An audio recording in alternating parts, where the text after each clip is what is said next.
الحمدللہ رب العالمین والصلاة والسلام علی سید المرسلین۔ آئے روز میں اس طرح کے کمنٹس ریڈ کرتا رہتا ہوں کہ درود پاک پڑھنے کا دل نہیں کرتا، درود پاک پڑھنے کی طرف طبیعت بڑی مشکل سے مائل ہوتی ہے، ہمارا درود پاک بڑی مشکلوں کے ساتھ پڑھا جاتا ہے، درود پاک پڑھتے ہوئے سستی چھا جاتی ہے، جمائیاں آنا شروع ہو جاتی ہے، نیند آنا شروع ہو جاتی ہے۔ ہم کیا کریں، ہمارا درود پاک نہیں پڑھا جاتا، بہت تھوڑی تعداد میں ہمارا درود پاک پڑھا جاتا ہے کہ نیند آنا شروع ہو جاتی ہے۔ تو آج کی ویڈیو بڑی ہی امپورٹنٹ ہے، اگر توجہ کے ساتھ اور مکمل سنیں گے اللہ نے چاہا تو آپ کو بہت زیادہ فائدہ ہوگا۔ اور اگر آپ بھی درود پاک سے متعلق سوالات پوچھنا چاہتے ہیں، ان کے جوابات حاصل کرنا چاہتے ہیں تو کمنٹس کر دیجئے، میں انشاءاللہ کمنٹس میں آپ کو جواب دے دوں گا، اور اگر مجھے مناسب لگا کہ اس ٹاپک پر ویڈیو بنانی چاہیے تو اس پر ویڈیو بھی بناؤں گا۔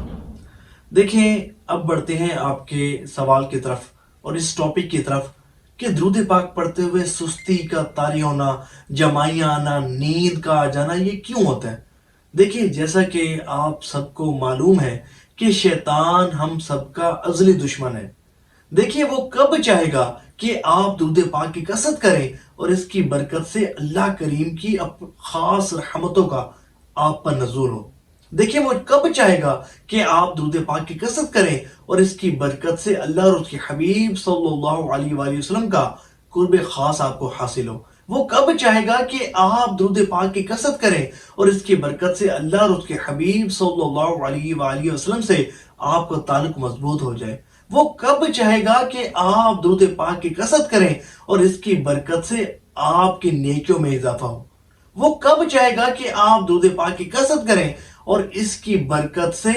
آپ کا خاتمہ ایمان پر ہو اور آپ ایمان کی حالت سے اس دنیا سے رخصت ہوں۔ وہ کب چاہے گا کہ آپ درود پاک کی کثرت کریں اور اس کی برکت سے روز محشر کی سختیوں سے محفوظ رہیں۔ وہ کب چاہے گا کہ آپ درود پاک کی کثرت کریں اور اس کی برکت سے آپ کا نامہ اعمال نیکیوں سے خوب وزنی ہو جائے۔ وہ کب چاہے گا کہ آپ درود پاک کی کثرت کریں اور اس کی برکت سے بروز قیامت آپ کو حضور نبی کریم رؤوف الرحیم صلی اللہ علیہ وآلہ وسلم کی شفاعت نصیب ہو۔ وہ کب چاہے گا کہ آپ درود پاک کی کثرت کریں اور اس کی برکت سے آپ کو جنت میں داخلہ نصیب ہو۔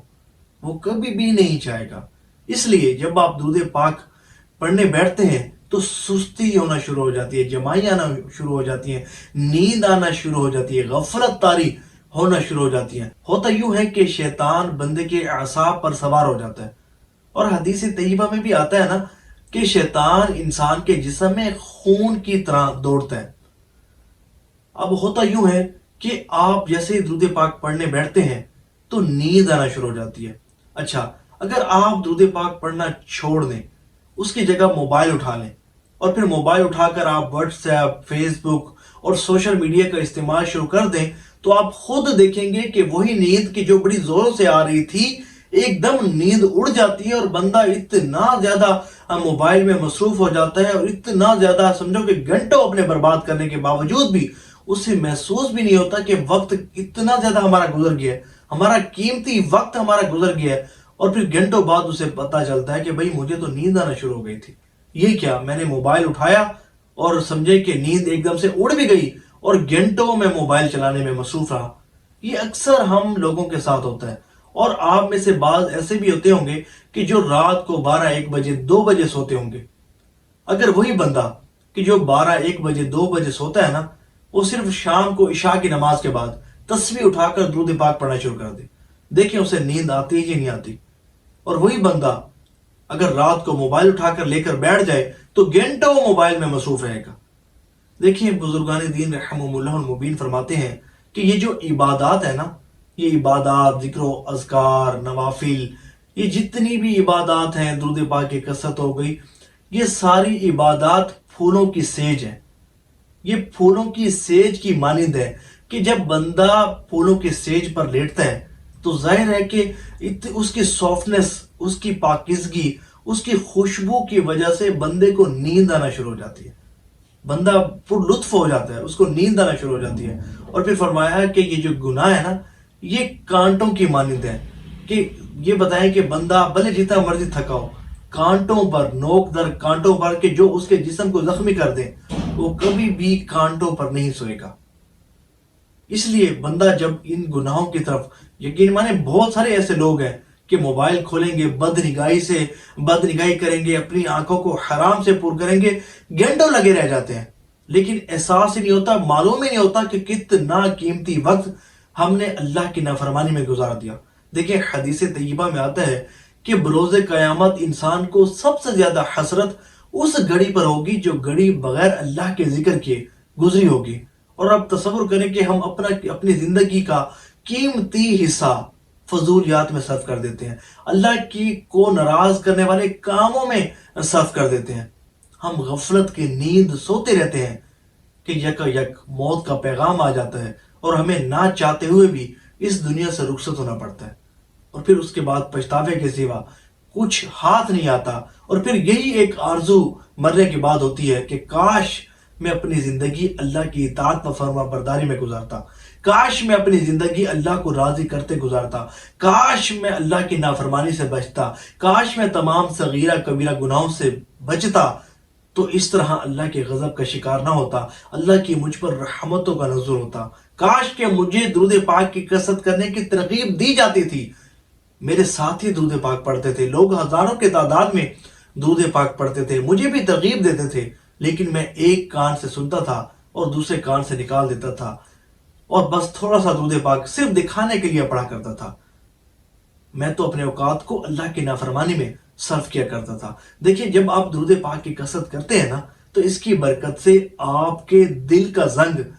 دور ہونا شروع ہو جاتا ہے، دل کی میل کچیل صاف ہونا شروع ہو جاتی ہے، جو ہمارا دل جو گناہوں کی وجہ سے سیاہ ہو چکا ہوتا ہے وہ صاف ہونا شروع ہو جاتا ہے۔ یہ درود پاک گویا کہ ایک کلینزر کا کام دیتا ہے، بالکل آپ کے دل کو صاف شفاف کر دیتا ہے۔ اور جب بندہ درود پاک کی کثرت کرتا ہے تو اس کی برکت سے اس کا دل صاف و شفاف ہو جاتا ہے، اور پھر وہی بندہ کہ جو پہلے اللہ کی نافرمانی میں مصروف رہتا تھا، جب درود پاک کی کثرت کرتا ہے تو اس کا دل جب صاف ستھرا ہو جاتا ہے، تو پھر وہی دل ہوتا ہے کہ جو اللہ کی عبادت پر آمادہ ہو جاتا ہے، عبادت میں دل لگنا شروع ہو جاتا ہے، عبادت میں خشوع و خضوع اسے نصیب ہونا شروع ہو جاتا ہے، عبادت کی توفیق اسے ملنا شروع ہو جاتی ہے۔ تو اس لیے سب سے پہلا کام یہ کہ اپنے دل کی صفائی کریں،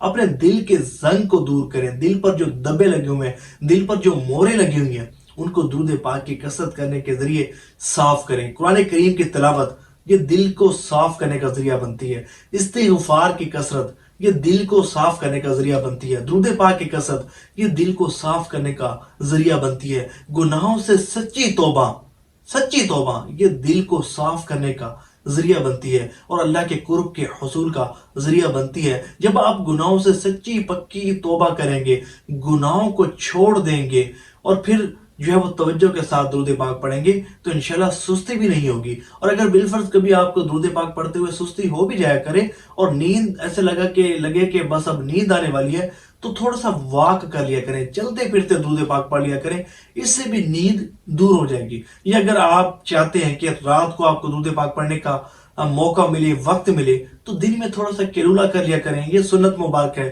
اور پھر جو ہے نا جب آپ قیلولہ کر لیں گے تو آپ کا جسم جو ہے وہ رات کو اللہ کی عبادت کے لیے تازہ دم ہو جائے گا۔ پھر آپ نوافل پڑھیں، درود پاک پڑھیں، تلاوت قرآن کریم کریں، جتنی مرضی عبادات کرنا چاہیں کر سکتے ہیں۔ اور دیکھیں اللہ تعالیٰ نے ہمیں بھیجا بھی تو اسی لیے نا، اللہ تعالیٰ فرماتے ہیں وَمَا خَلَقْتُ الْجِنَّ وَالْإِنسَ إِلَّا لِيَعْبُدُونَ، کہ ہم نے جنوں اور انسانوں کو اپنی عبادت کے لیے پیدا کیا ہے۔ تو جب کیا ہی ہمیں اپنی عبادت کے لیے پیدا ہے تو ہمارا یہ حق بنتا ہے کہ ہم اللہ کی عبادت کریں، اس کی بندگی کریں، اس کو راضی کریں، اور اپنی زندگی اللہ کی اطاعت اور فرما برداری میں صرف کریں، اس کو ناراض کرنے والے کاموں سے بچیں،